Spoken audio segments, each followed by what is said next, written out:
আসসালামু আলাইকুম। দিলশাদ ফারজানার ইউটিউব চ্যানেলে আপনাদের সবাইকে স্বাগত জানাচ্ছি। আরও একটি নতুন ভিডিও নিয়ে আপনাদের সামনে চলে এলাম। আজকে বেগুনি বানানো হচ্ছিল, সেই ভিডিওটা করে রেখেছি আপনাদেরকে দেখানোর জন্য। বেগুনি তৈরি করার জন্য প্রথমে বেসন নিয়ে তার মধ্যে হলুদের গুঁড়া, জিরার গুঁড়া, মরিচের গুঁড়া, লবণ, একটু আদা রসুন বাটা দিয়ে খুব ভালো করে পেস্ট করে নিতে হবে। পেস্টটা খুব ঘনও না, খুব পাতলাও না, আবার হচ্ছে মানে এমন যেন হয় সেটা যেন বেগুনির গায়ে বা যেটাই তৈরি করি আমরা সেটার গায়ে যেন লেগে যায় এরকম। তো দেখুন আমি আদা রসুন পেস্টটা একটু দিয়ে দিচ্ছি। এবার পানি দিয়ে অল্প অল্প করে গুলে নিব। এইভাবে আসলে আস্তে আস্তে এভাবে গুলে নিলে এই যে দানা দানা ভাবটা কেটে যায়, থাকে না। মানে একবারে পানি দিয়ে করতে লাগলে দানা ভাবটা কাটতে চায় না। এই দেখুন কত ঘন, মানে কতটা ঘন পাতলা, মানে মিডিয়াম একটা টেক্সচার এসেছে। এই যে এবার আমি বেগুনিগুলো ভেজে নিচ্ছি। এই দেখুন ফুলে উঠছে দেওয়ার সঙ্গে সঙ্গে। এইভাবে আমি বেশ কয়েকটা বেগুনি ভেজে নিয়েছিলাম।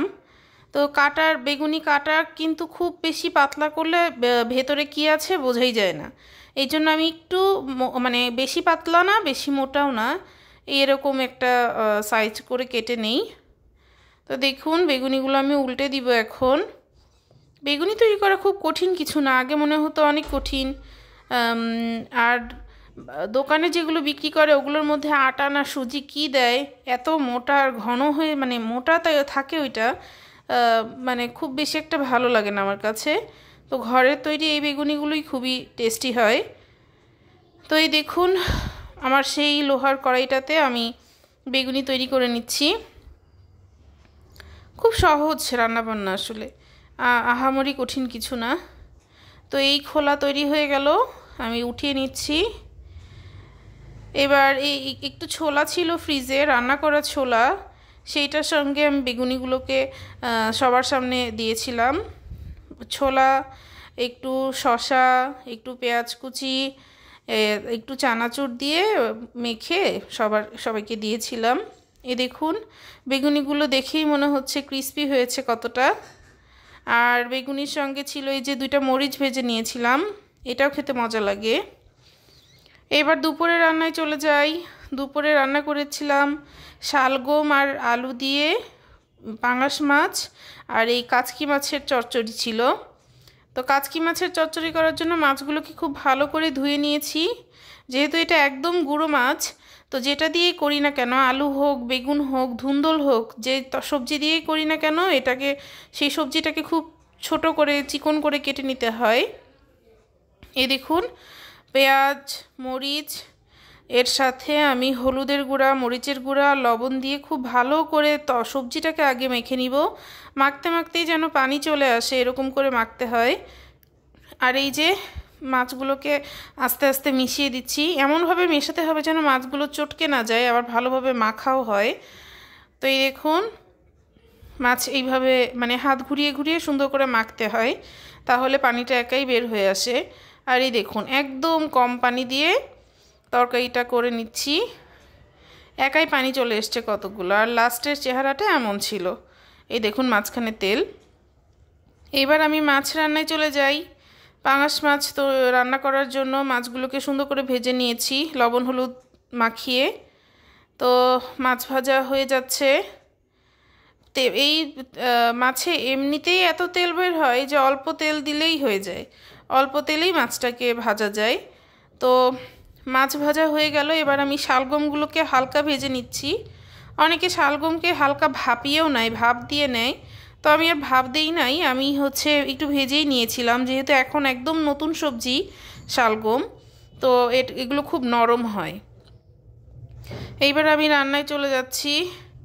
একটু পেঁয়াজ, মরিচ, তারপরে হলুদের গুঁড়া, মরিচের গুঁড়া, ধনিয়ার গুঁড়া, এগুলো সব কিছু দিয়ে তরকারিটাকে ভালো করে ভেজে এরপর আমি আদা রসুন বাটা দিয়ে দিই।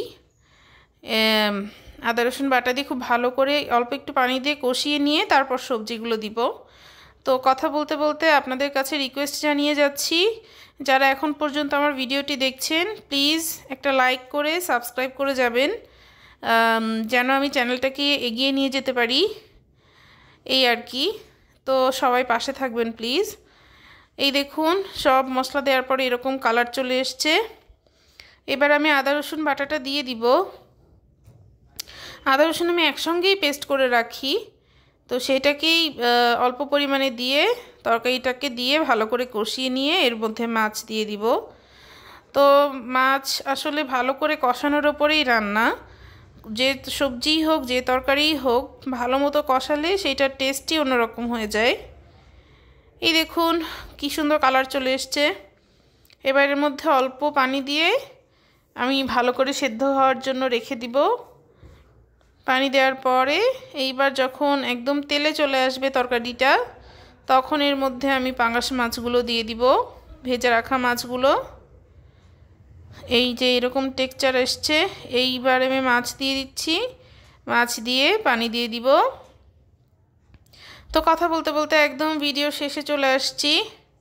তো সবাইকে আবারও ধন্যবাদ জানাচ্ছি, আর ভিডিও দেখার জন্য অনুরোধ রইল। পরের ভিডিওতে আবার দেখা হবে। এই দেখুন তরকারিটার এরকম অবস্থা হয়েছে।